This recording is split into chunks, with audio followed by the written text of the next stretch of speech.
वरेण्यं भर्गो देवस्य धीमहि धियो यो न प्रचोदयात्। जय गुरु, जय माता, जय परमेश्वरी, जय भोलेनाथ, जय। सुप्रभात साथियों, आज हम एक नए एपिसोड के साथ फिर आपके सामने प्रस्तुत हैं। हमें उम्मीद है कि हमारे सुप्रभात संपादकीय और हमारे गांव की पाती व अन्य तरह तरह के लेख हमारे जो हैं वो आपको पसंद आते होंगे, पसंद आ रहे हैं। इसका अनुमान हम इसलिए लगा रहे हैं कि आप लोगों का प्यार, आप लोगों का लाड़ लगातार बढ़ता जा रहा है। अभी हमको इस चैनल को सक्रिय किए हुए 1 महीना भी नहीं पूरा हुआ है, 20 दिन हो रहा है, लेकिन आपका लगातार प्यार बढ़ रहा है। आप हमारे चैनल को सब्सक्राइब कर रहे हैं, लाइक कर रहे हैं, हमारा मनोबल बढ़ा रहे हैं। हमारी बढ़ोतरी में आप लाठी, जो बढ़ोतरी की लाठी बन रहे हैं, सहारा बन रहे हैं, इसके लिए आपको हम बहुत बहुत धन्यवाद देते हैं मेरे मित्रों। इसी तरह अपनी कृपा दृष्टि बनाए रखिए साथियों। आज हम आपसे एक बहुत ही अहम मुद्दे पर बात करना चाहते हैं कि मनुष्य योनि में ये गृहस्थ जीवन जो है वो तपोभूमि माना गया है। तपोभूमि, ये गृहस्थ जीवन जो है सबसे न्यारा जो है। हम इस पर आपसे थोड़े से छोटे से एपिसोड के माध्यम से बात करना चाहते हैं साथियों मित्रों। मनुष्य योनि में गृहस्थ जीवन को तपोभूमि माना गया है, मोक्ष का द्वार माना गया है। इसमें परिवार की बढ़त से लेकर के पालन पोषण, शिक्षण, व्यवस्थापन सब कुछ एक साथ एक प्रशासक की भूमिका निभानी पड़ती है। अपने दर्द में परिवार का कोई शरीक हो या ना हो, किंतु उसके दर्द में शरीक होना पड़ता है मेरे मित्रों। परिवार तभी टूटता बिखरता है जबकि उसकी अपेक्षाएं जो हैं, आशाएं बढ़ जाती हैं। जब हम परिवार से अपेक्षा करते हैं, आशा करते हैं, उम्मीद करते हैं और उसके अनुरूप जब वो पूर्ति नहीं होता है, तब जो है हमारा दिल टूटने लगता है। साथियों, परिवार से बड़ी अपेक्षाएं नहीं करनी चाहिए। परिवार के लिए जैसे एक खेत का बीज होता है, गेहूं हो, सरसों हो, धान हो, आपने देखा होगा जिस बीज को आप बोते हैं उससे जो आपका पौधा निकलता है उससे तमाम बीज निकलते हैं, लेकिन जो बीज आप बोते हैं वो मित्रों वो मिट्टी के अंदर सड़ गल जाता है।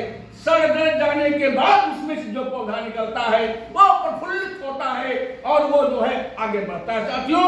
उसी तरह से आपका गृहस्थ जीवन में जो आपका मुखिया है वो अपने परिवार के लिए, चाहे वो पिता हो चाहे भाई हो, वो गल जाता है। अपने को वो जमीन में, अपने कर्मों के खेती में जो है वो उसी में विलीन कर देता है। तब उससे जो है एक जो है परिवार पैदा होता है, उसका संसार पैदा होता है साथियों।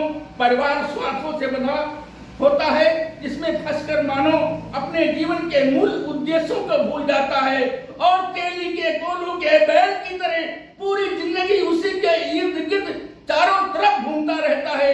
सारी पारिवारिक झंझावातों के बीच मनुष्य के मूल लक्ष्य के प्रति रहना ही मनुष्य प्राप्ति का एक आसान रास्ता है साथियों। गृहस्थ जीवन इसीलिए तपोभूमि कहा गया है कि मनुष्य तमाम तरह की झंझावातों में उलझा हुआ होता है, उसके बावजूद भी अगर वो 2 मिनट भी ईश्वर की याद कर लेता है तो उसको मोक्ष मिल जाता है साथियों। गृहस्थ जीवन धन्य है, भगवान का बनाया हुआ ये अद्भुत एक आश्रम है साथियों। एक ऐसा अद्भुत आश्रम है जिसमें मनुष्य जो है जरा भी अगर ईश्वर की तरफ उस जो है उन्मुक्त हो जाता है, उसके कार्यों की तरफ उन्मुक्त हो जाता है तो उसका जीवन धन्य हो जाता है साथियों। गृहस्थ जीवन जो है, गृहस्थ आश्रम जो है किसी साधु सन्यासी की तपस्या से कम नहीं होता है मेरे मित्रों। इसलिए गृहस्थ जीवन में रह करके आप जो है आसानी से अपने मोक्ष को प्राप्त कर सकते हैं, अपने जीवन को धन्य बना सकते हैं, ईश्वर की जो है वो कृपा पा सकते हैं साथियों। इन्हीं शब्दों के साथ अगर कुछ गृहस्थ जीवन के बारे में, तपोभूमि के बारे में अगर कोई बोलने में गलती हुई हो आप लोग माफ कीजिएगा और हमारा उत्साह बढ़ाते रहिए साथियों और हमारे चैनल को सब्सक्राइब करते रहिए। हम आपको जो है विभिन्न बिंदुओं पर सुप्रभात संवाद के लगातार दे रहे हैं, आगे भी देते रहेंगे। इसके साथ ही हमने गांव की पार्टी जो 40 साल पुराना हमारा अनोखा लेखन शैली थी, अद्भुत लेखन विधा थी, उसको मैंने आपसे जो है फिर शुरू किया है। अवश्य पढ़िए, बहुत मजेदार है, हंसेंगे भी, गंभीर भी होंगे, क्योंकि उसमें समस्याएं भी हैं, उसमें हंसी मजाक भी है, उसमें सारा कुछ समावेश है साथियों। इन्हीं शब्दों के साथ एक बार फिर आपका धन्यवाद। आप अपनी कृपा दृष्टि बनाए रखिए साथियों, हमारा उत्साह बढ़ाते रहिए साथियों, हमारे बुढ़ापे की लाठी बनते रहिए, हमारे चैनल को सब्सक्राइब और लाइक करते रहिए। धन्यवाद, सुप्रभात, वंदे मातरम, जय भारत माता की, जय हिंद।